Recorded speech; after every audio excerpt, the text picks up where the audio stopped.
শিৱসাগৰ জিলাৰ নাজিৰাত আৰক্ষী আৰু স্থানীয় ৰাইজৰ প্ৰচেষ্টাত এজন ড্ৰাগছ সৰবৰাহকাৰীক আটক কৰিবলৈ সক্ষম হয় নাজিৰা আৰক্ষী।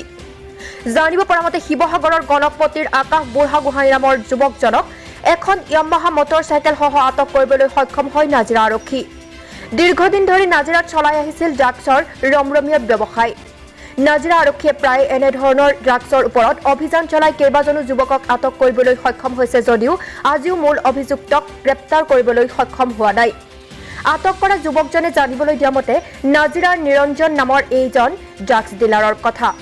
কেনেকৈ সম্ভৱ হৈছে নাজিৰাত ড্ৰাগছৰ ৰমৰমীয়া ব্যৱসায়? এই প্ৰশ্নৰ উত্তৰ আছেনে নাজিৰা আৰক্ষীৰ হাতত?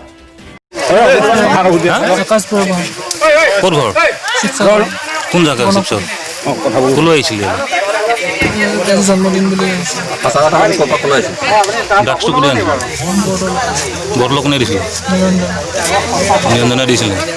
কিমান দিছিলে? কি আগতো বিকে নে আজি বিকিছে? আগৰ পৰা নি থাকো সিমানে পা নেকি? শিৱসাগৰৰ পৰা পাৰ্থপ্ৰতিম বৰুৱাৰ ৰিপৰ্ট, এনি টাইম 24।